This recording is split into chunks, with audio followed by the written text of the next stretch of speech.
The broadcast is now starting. All attendees are in listen-only mode.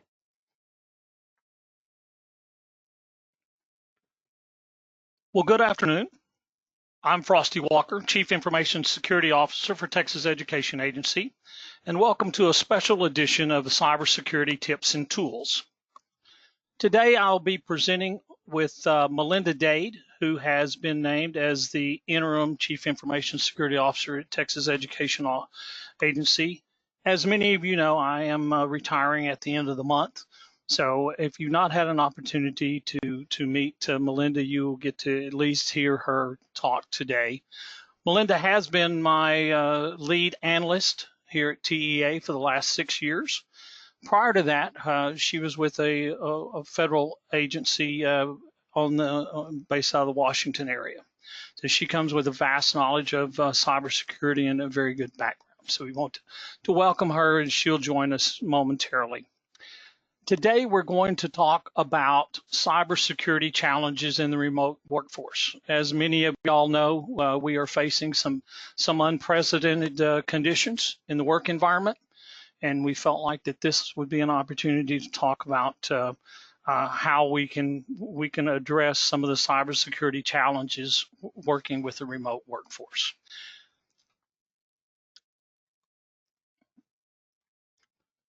I always like to talk about the Data Security Advisory Committee, which provides guidance to the Texas education community to maximize collaboration and communication regarding information and cybersecurity issues and resources that can be used within the educational communities.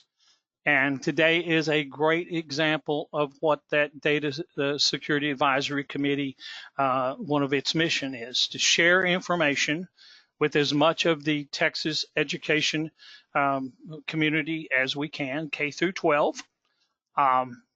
We had over 1,040 people register for this event. Looks like we're quickly approaching almost 800 that are attending today, so that is outstanding. But that is a good example of what the Data Security Advisory Committee was formed for.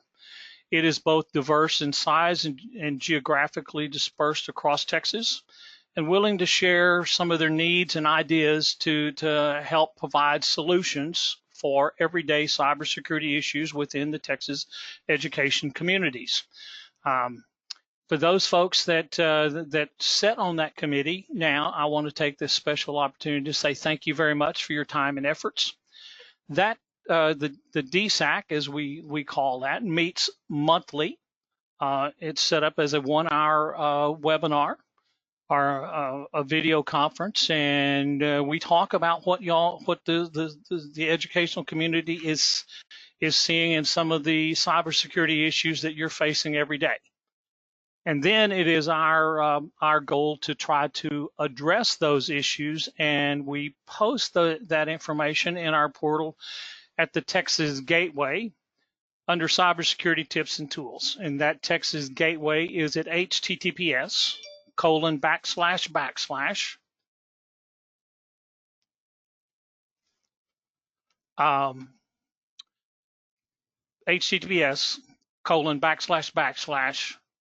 www.texasgateway.org under Cybersecurity Tips and Tools.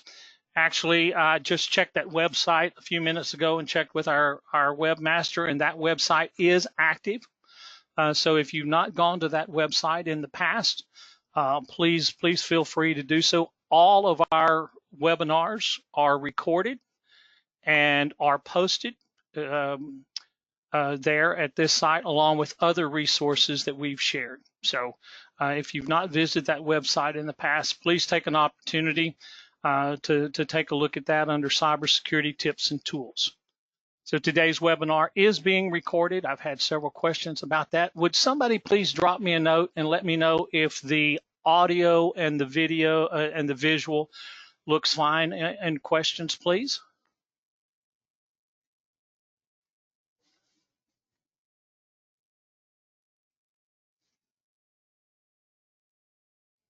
It does look like we had audio for issues for a moment there. Looks like it may be breaking up a little bit. lot of times we encounter that as people are joining. So hopefully that will clear up. If it doesn't clear up, we'll re-record this to make sure that we have good recording on the presentations. So with that, we want to we'll try to move forward and please, I'm still seeing lots of questions regarding the video cutting out. So let me see if there's anything we can do for that while we're here.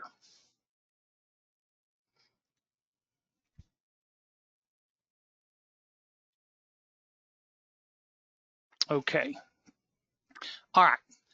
Well, hopefully we'll get the audio piece cleared up. So we're going to try to move forward. Cybersecurity challenges with a remote workforce.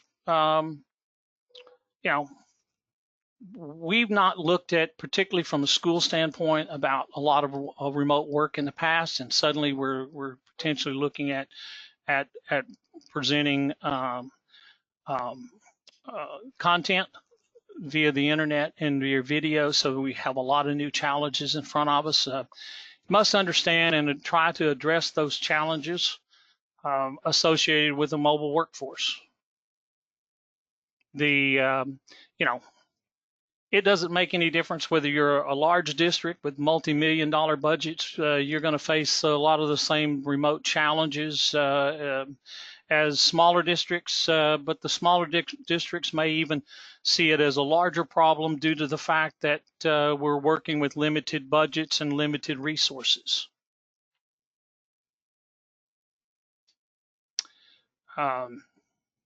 Working with remote employees demands that schools pay acute attention to technology and the security that they use.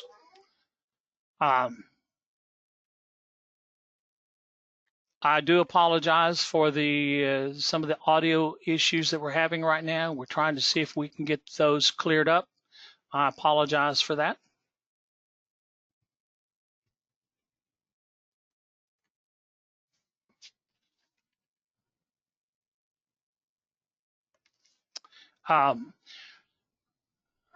Oftentimes we see reduced security on the BYOD and mobile devices.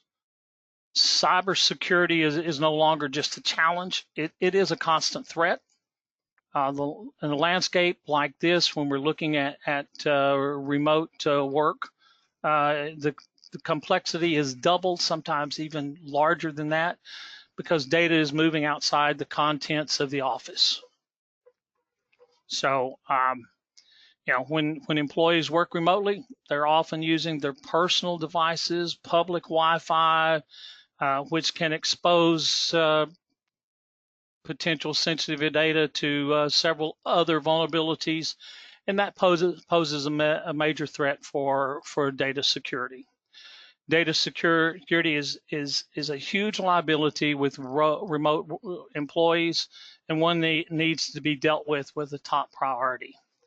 We're going to talk a little bit about developing a plan and creating an operating policy for telework or remote workers. Melinda, would you like to step in and talk a little bit about this slide?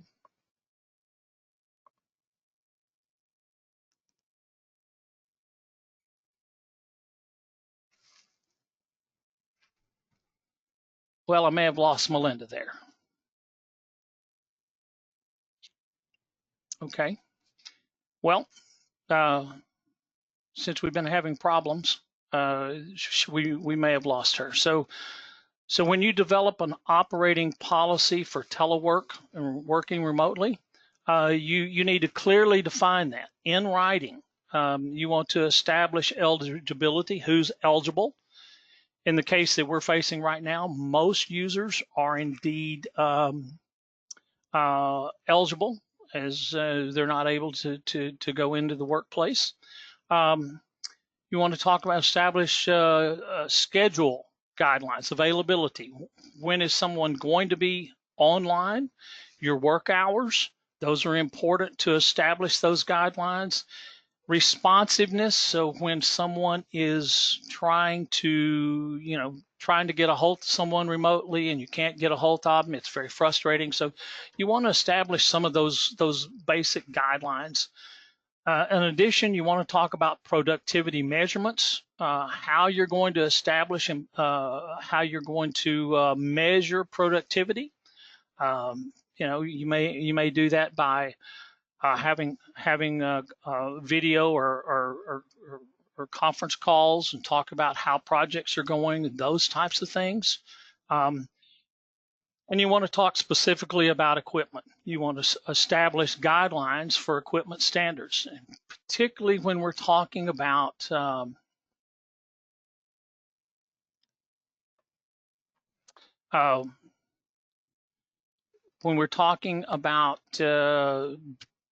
someone bringing their own device. We need to be very careful about that and the security that they have.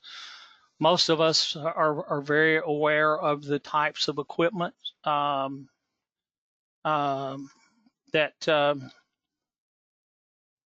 that we have,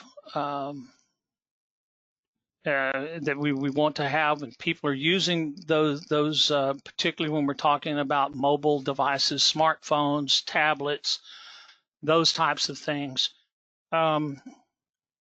If you're going to allow those in the workplace, you want to make sure that even if they're BYOD, if someone is going to be loading potentially sensitive information on that, um, to we want to be able to make sure that that's encrypted. Your Apple devices come encrypted by default. Your Android devices, it's an option. Your Apple devices, like I said, Apple iPhones, those types of things, is typically encrypted by default. Your Apple laptops, there is a simple configuration change that can be made to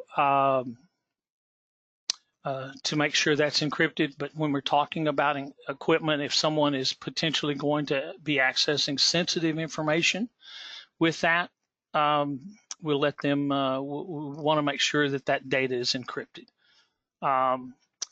Physical environment, you want to establish and approve a remote location for if you're doing this over a long term.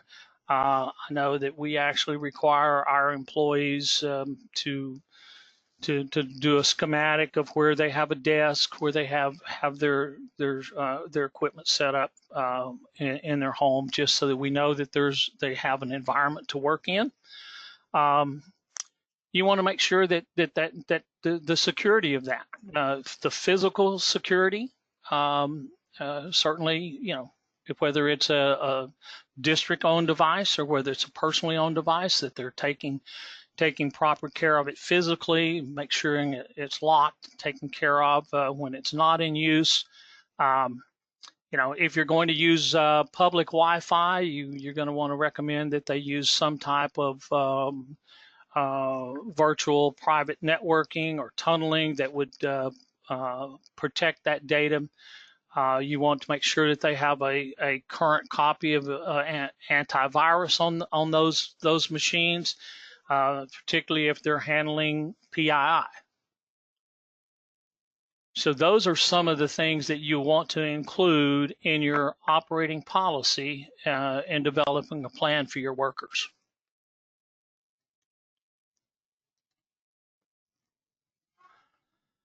So how do we address some of those data security, cybersecurity issues? Well, the number one way to do that is increase the awareness about security and sensitize your remote workers and educate them about possible dangers and preventive best practices. Strong password policies should be enforced. Securing their laptops, securing their tablets, even their mobile phones.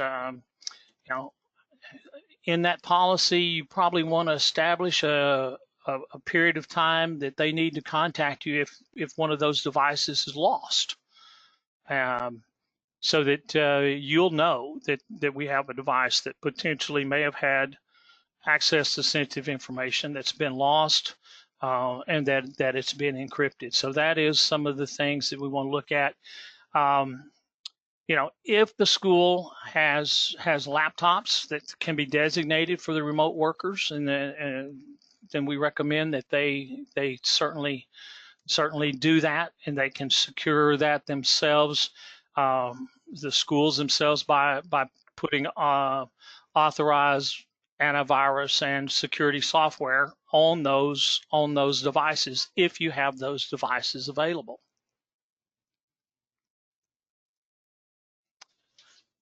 How do we protect tracking and managing those assets? And that is a huge issue when we're talking about a remote workforce. That it's very critical about knowing where your assets are and where you manage those facilities, or manage those devices. So you want to manage those in every possible way you can. And one of the major resources that you have that we don't think about often is the data itself. So you want to use solutions such as data loss prevention that will allow, that basically looks to see if it recognizes any sensitive information that's leaving the device or the network. Geofencing is a new technology that can be used to monitoring where devices are.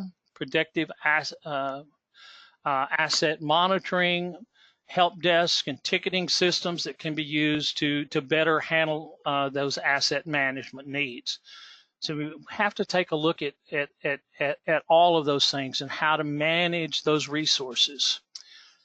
One of the things that we do here at TEA is that we do use a virtual private networking for our agency-owned devices. Those are laptops that come in and are plugged in on the network, so they are actually devices that we know that when they connect up with VPN, that we're going to update their antivirus. We're going to update all their different security softwares that we're using.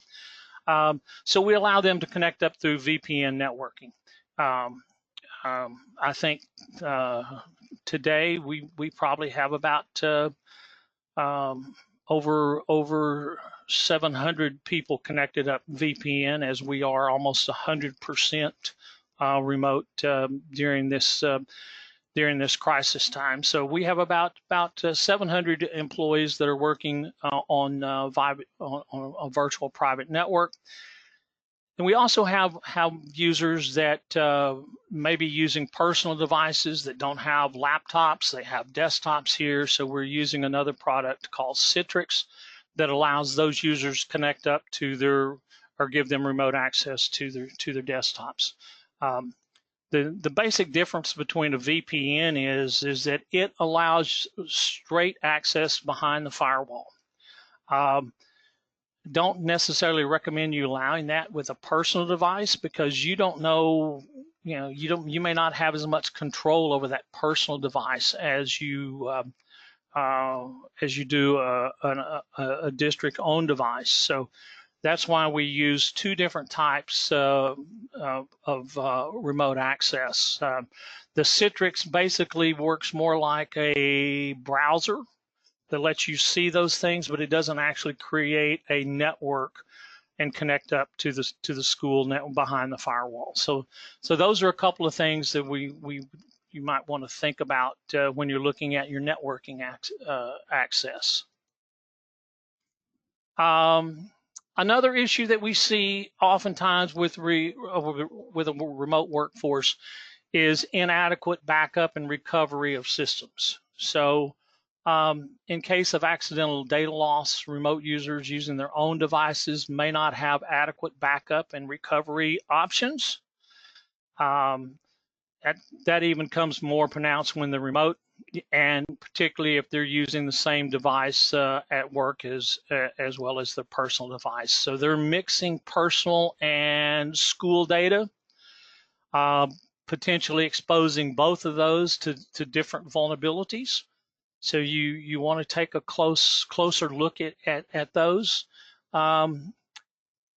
Actually pulled up some statistics on data loss that I thought was very interesting.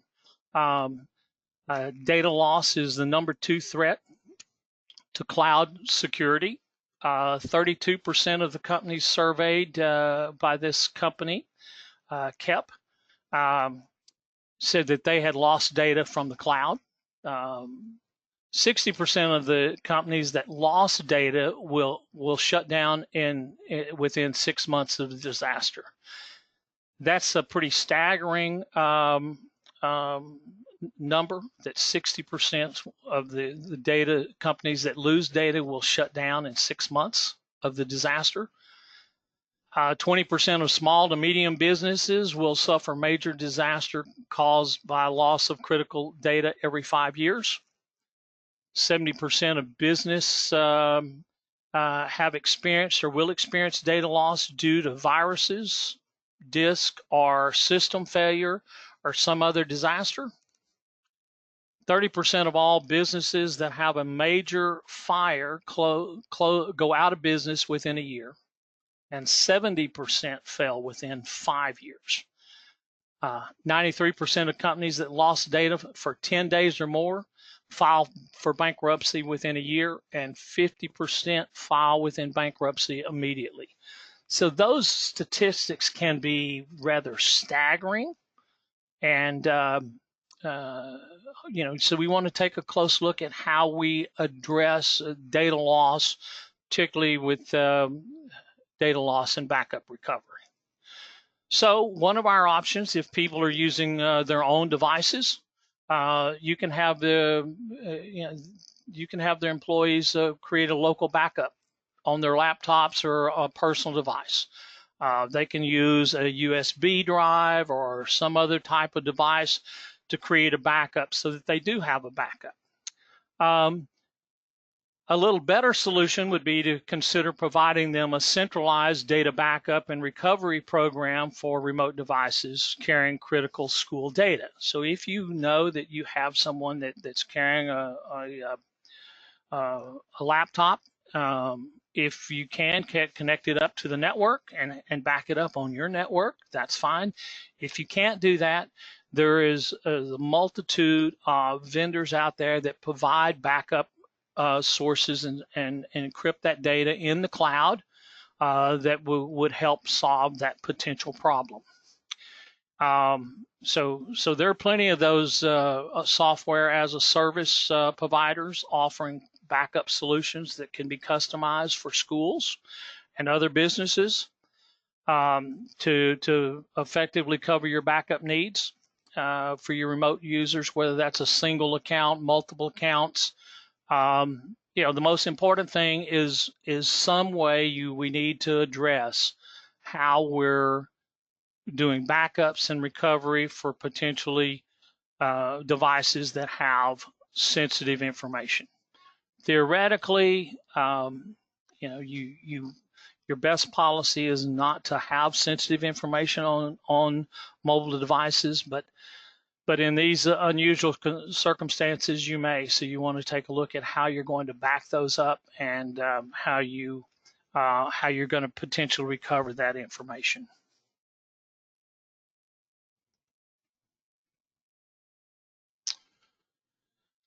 So one of the things we talked about is sensitizing employees to follow data security protocols, security awareness, and particularly when we're dealing with remote workforce. The best way to communicate that is face to face. I can send out emails and remind my users. I can text them. I can use a lot of different techniques, but quite honestly, face-to-face communication is indeed still gets the best response from most employees. So when we're speaking particularly about highly sensitive information about school data security for school data, you want to be able to convey that message. So we are looking at different ways to create video or webinar types of communications. There is a multitude of those that are out there, like Zoom or GoToWebinar, but I would highly recommend you taking a look at one of those.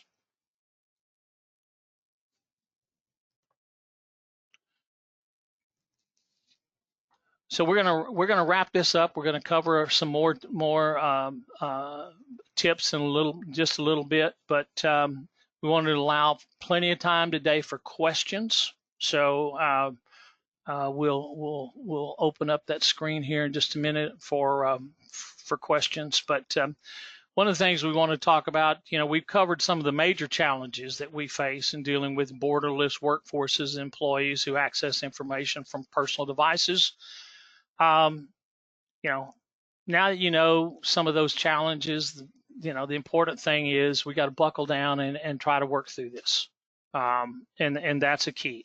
Establish your remote work or telework policies, and make sure you cover everything that you want to include in those.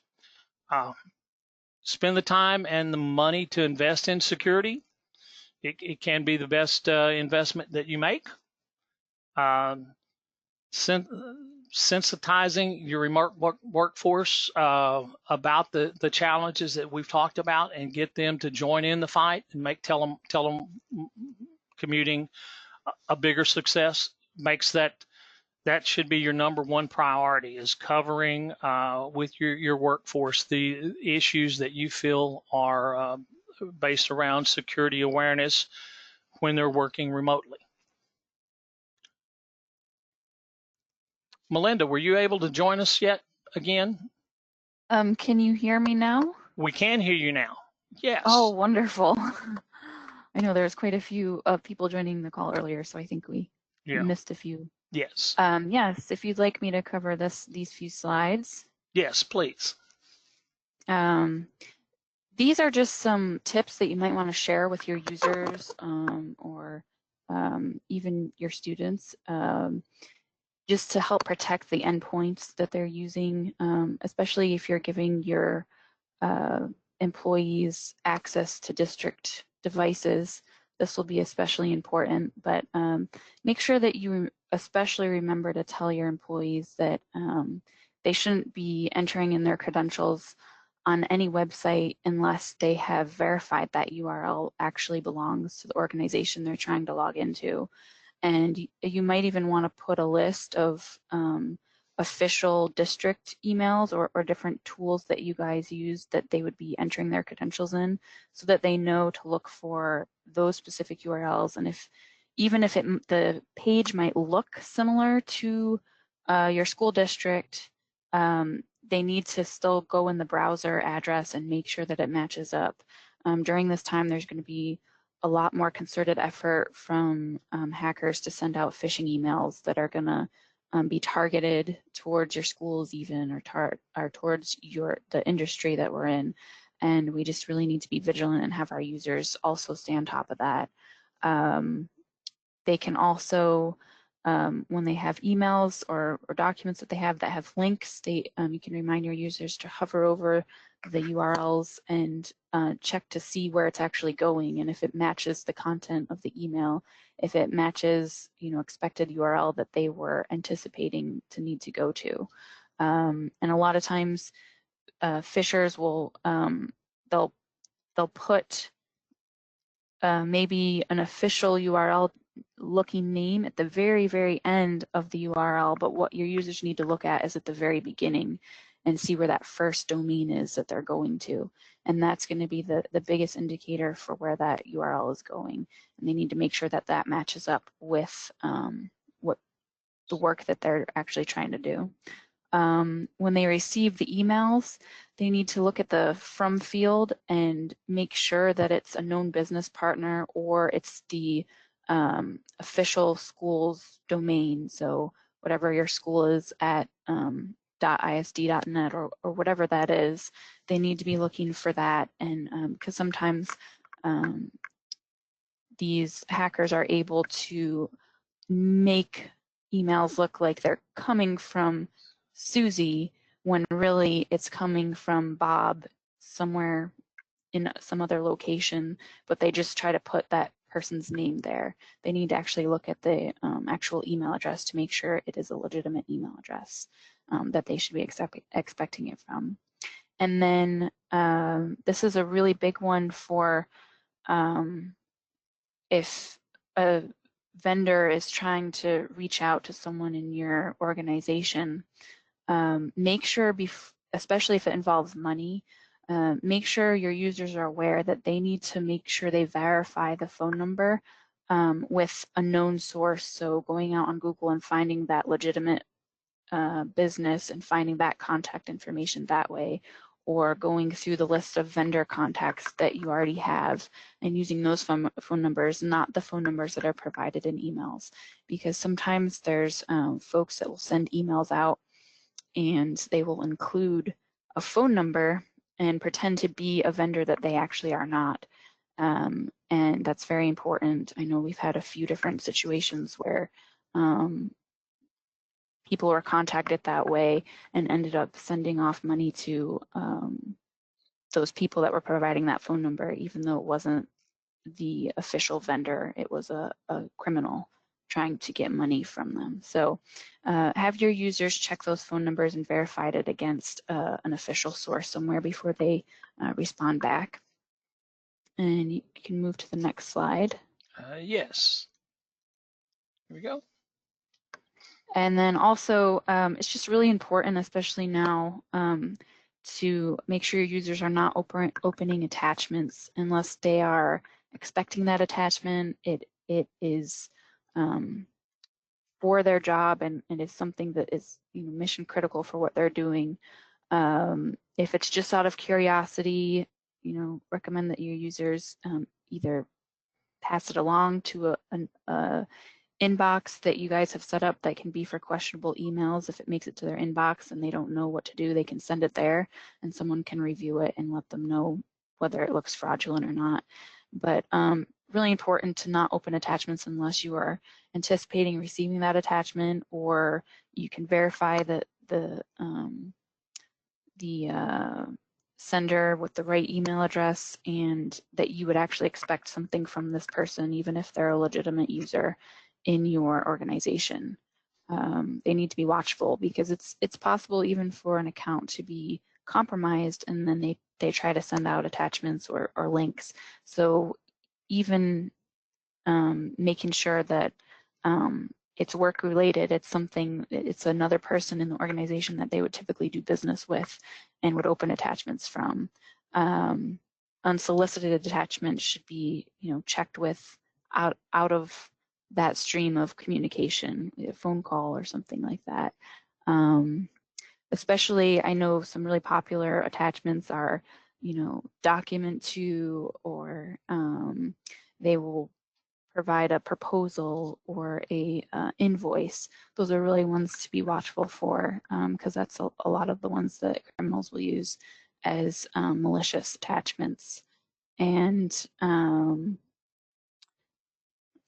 the other thing is to make sure that users are updating their devices when available, whether it's their personal device that they're using, or if you've provided them with one, communicating how you're planning to update that operating system, or if it's something they need to do, and just making sure that they do it as soon as possible.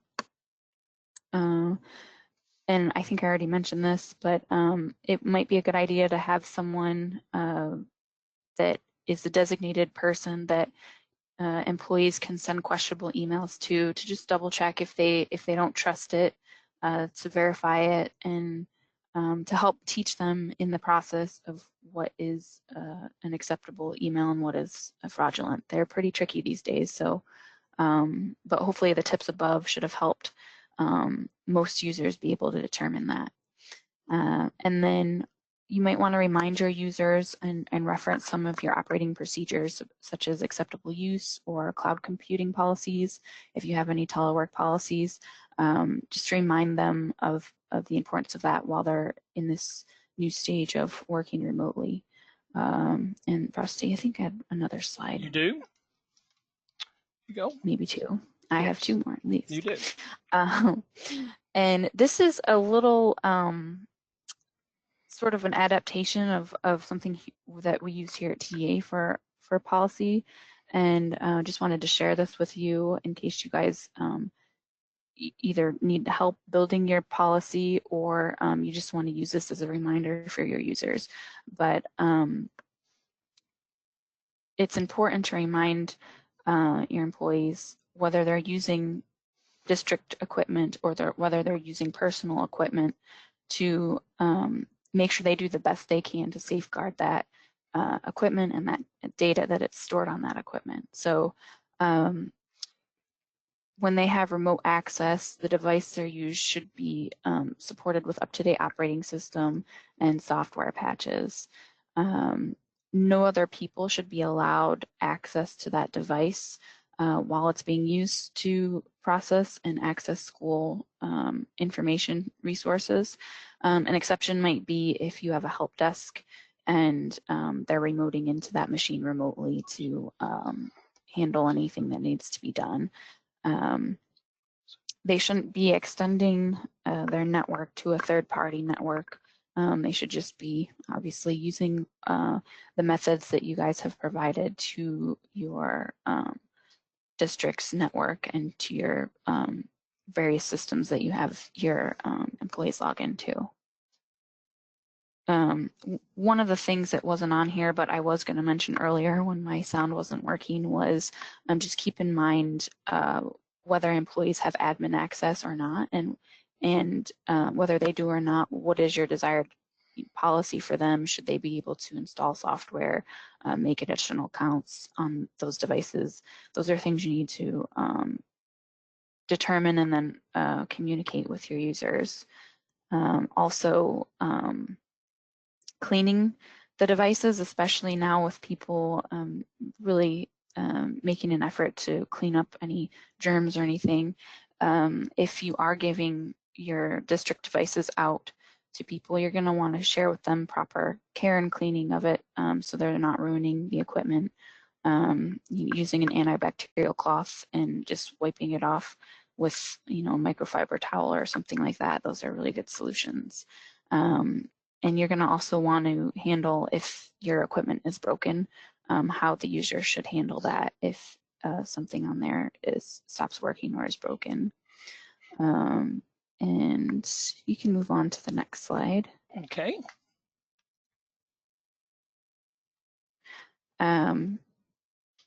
So when you're not using it, we recommend that that the users are going to put their machine somewhere secure, somewhere, if they're all at home, somewhere where they would put all their other valuables or things, back in a closet or up on a really high shelf, or just keeping it out of the way so that it's not easily accessible by other people. And then any PII data, any FERPA data, student data should be encrypted in transit and addressed. There should not be any confidential or proprietary data that's downloaded or stored on the machine or the device without use of approved encryption. Again, these are just guidelines, so keep this in mind. You guys can determine for your own districts what's best for you, but users probably shouldn't be processing any of their data on their personally owned machine. If they're using a web interface, that's fine because it will stay contained in that web environment. If it's on mobile app, it'll stay contained within that mobile app. Obviously, people can copy, paste, and send, but you might want to have policy surrounding that potentially. The device should be secured with a password or biometric protection, something that locks out all other people except for the people that you have given access to that device. And then if there is any known security compromise with the device that's been handling the student data or the school data, users should be aware of who to contact, someone in your technology department, an information security person, cybersecurity coordinator might be a good place, but just letting them know that there's been a compromise, so it can be handled either through cleaning up the device or replacing it with another one, and re-imaging that one. I had a couple other notes to mention, which was I know some of these devices and some of the accounts, like on Google Chrome and things like that, they have syncing options, and it's really important to make sure that those are configured properly so that if there's any syncing going on, it's syncing to the district-owned cloud storage and not personal storage, because I'm sure that could get messy pretty quickly. And then with content filtering, you may have content filtering on campus where you are, and if you're sending your devices off with your employees, or in some cases maybe lending them to the students, just make sure that whatever amount of content filtering you're able to provide, that's clearly communicated to the employees or the parents of the students, so that they can then take responsibility from that point to either content filter on their end, or keep a watchful eye on their students, just so that it's very clear where your capability ends as a district. And you can move to the next slide. I can. I think that's the last of yours. Oh, was that the last one? Oh, it okay. is the last of yours. So Melinda, thank you very much for covering that. We have included some additional resources here. Texas Education does have information out there currently about the COVID-19 and support and guidance along with the Department of Information Resources. Also, COSAN, the Consortium of School Network, has included several different things about remote workforce in some of their stuff that they've distributed as well. So I think that we're seeing more and more information coming out about this. Last week we'd not seen very much about that about this at all. So at this time we're going to go ahead and we're going to take some questions. I want to again apologize for the audio. We'll look at the video that we recorded. If the audio is not acceptable, we'll re-record this and we'll publish this out. Let me go back to that first website. So because I have a lot of questions about will this be published and where is it published, and it is going to be published at this site along with all the other webinars that we've conducted so far. About 20 plus webinars have been conducted over the last 4 years. So all of those are out there as part of resources for the K through 12 Texas education community. But we'll make sure we get a good recording, and so will the presentation as well. Let's see if I can talk to some of the questions, because we have several questions here. One of the questions comes up: should student emails for Google Classroom be considered sensitive? That only depends on whether or not you have directory services defined within the district. If the email is defined within the directory, within FERPA directory guidance, then that is not considered sensitive information, except for those students that their parents may have opted out and they don't want that shared. So if you have parents that have opted out of not sharing that data, and it includes an email in that directory information, then that would be considered as sensitive. So that is something we have to think about. Let's see. I've got some questions coming up here about the 3834 security awareness training deadline. We'll cover that in just a moment. One of the questions is any thoughts on two-factor authentication products such as Silverfort? There is a bunch of good two-factor authentication products out there. You know, we're in the process of implementing that for most of or a lot of our users. Two-factor authentication. I think it's very important for any of your users that have admin access. I think that's you know, if you're going to look at that, you would want to look at that first. Considering these times that we're in, we're not sure how long this is going to last. Two-factor authentication, I think, is something that all of us need to take a look at. There are a lot of good products out there. You can talk to your ESC. Other schools may have shared some ideas. We'll try to publish some of the products that seem to be commonly used on the website. Can I receive a copy of this presentation? You absolutely can. We will. You can download that from the Texas Gateway. It'll be up there in about a week or less. We do have to send this off and have it closed caption, so the presentation is a fully ADA compliant, but it will be out there very shortly. So you can have a copy. I'll try to pull these questions out and send those copies directly to those people as well that have asked for it. Again, I will comment that we did have lots of questions and issues about the audio, and a large part of that could be caused by this is, in fact, the largest audience that we've ever had for a webinar, which I think is outstanding. And I want to thank everybody for participating. You know, we will look and see how we can address that again if we need to, or we record this and when we publish that presentation. So I appreciate y'all with your patience with the recording and the technology that we're working with. Let's see.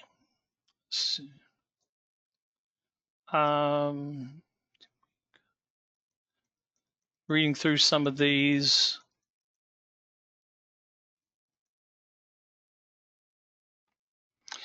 You know, so again, most of the questions had to do with the presentations and will it be published? And yes, it will be. Says one question here says there are several endpoint protection companies offering free services. They're offering it free for maybe 6 months for employees' computers. They also agree to allow us to secure computers for students and their families as well. People can reach out to the local rep for assistance. That company is Trend Micro.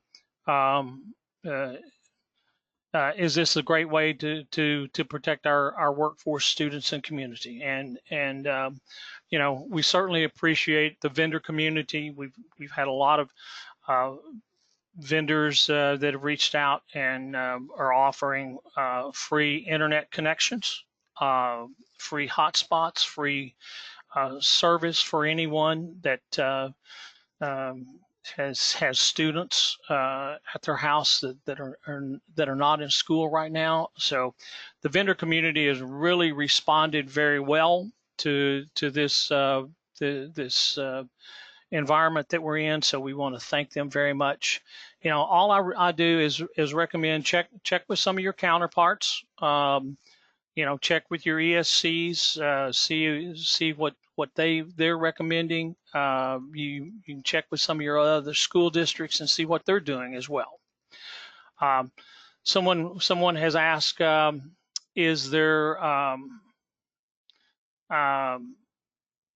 is the gateway back up? Yes, the Texas Gateway is back up. You can click on that link and you can see that it is. Someone's asking, is there free antivirus programs that we can offer our employees for personal devices? And there are some out there. There are some that are creditable. There's, you just have to be careful when you're recommending something like that. Do a little bit of research on that before you recommend that. Have a question here about using VPN over IPsec for employees with personal computers for remote users. And I really don't recommend that for personal devices, because you are creating a tunnel between two networks. You're creating a tunnel between your school network behind the firewall and a home network. And you're not really sure what all's running on that home network. And so that's why we recommend something like Citrix that instead allows remote access to a device in the office, that create and allows looks like a browser, but it doesn't actually create a tunnel or a link between those two networks. So that is why we offer two different remote solutions for that. There are different solutions out there, but that's the reason why we offer two different solutions, one for personal devices and one for we use VPN just for those devices that are agency owned.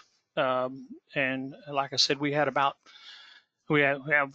almost 700 VPN users connected to the network today when I got to the office. So that's working very well for us.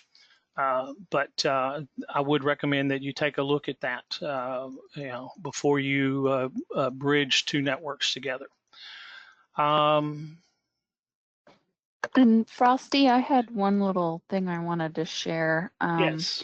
Just to remind everyone that we are doing a soft launch of the Texas Gateway currently. We are still doing a little bit of testing on it, but we will be announcing the official launch on Wednesday for everyone. Okay. So if it's a little bit unstable in the next couple of days, just be mindful that it is a soft launch currently. Okay, very good. Thank you for reminding me of that.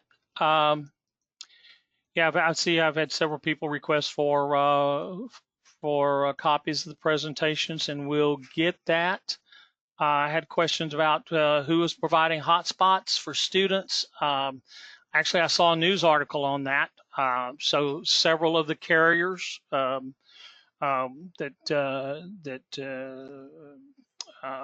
of the major carriers were providing hotspots, as well as some of the internet providers are now providing services free for any household that has students in them. So so hopefully that'll help.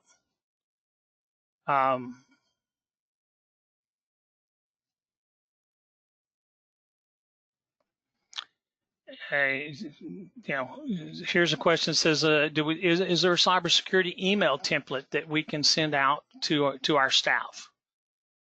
Or is that the responsibility of the district? I'll reach out to you and see and get a little more information about that question so that we can answer that. Here's a question about safe messaging boards for teachers that use to communicate with their students that don't require email.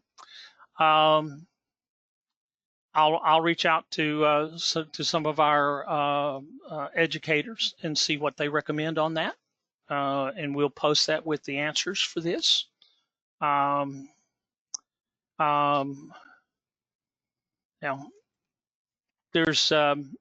there were a lot of questions about the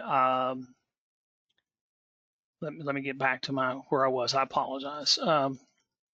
Questions about House Bill 3834. I did want to put up this website for you. As of last Wednesday, I had a meeting with DIR, and they said they did not have plans for extending that deadline at this time. I'm certainly hoping that they will reconsider that. I know that many of y'all are in the process of rolling out your security awareness training when all this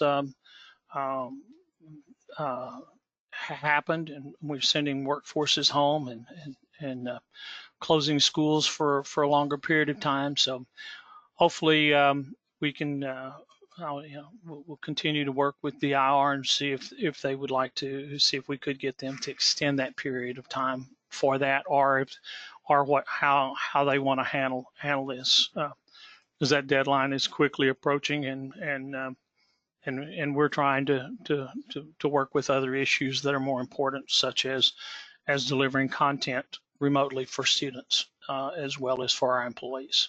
So let me see what else other questions I have here. Let's see.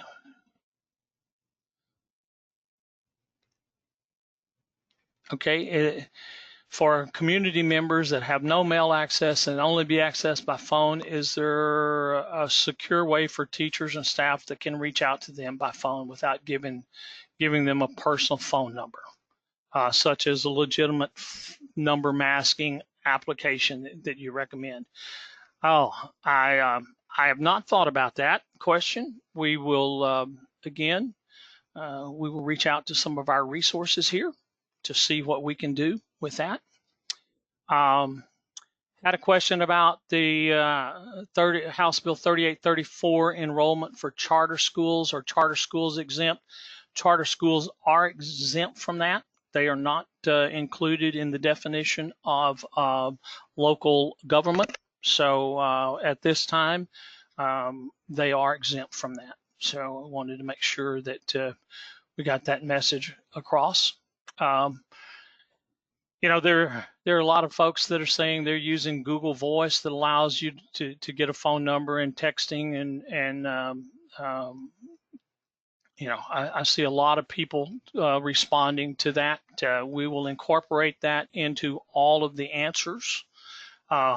This is exactly what we're trying to do, in trying to get people to share what they're doing and how they're doing it with the whole community.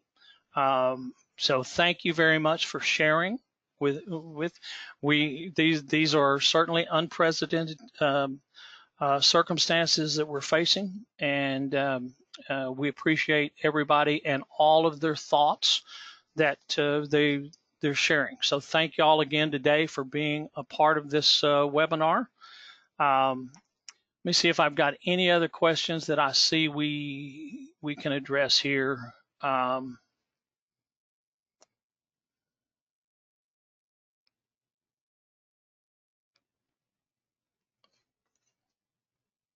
See, I believe that's I believe that's it that we can answer here quickly. We'll take a look at all of these questions, and we'll be put together answers, and there will be a question and answer that's included with the presentation and the video. Again, with that, I want to thank everybody for their time and sharing information today. And thank you very much.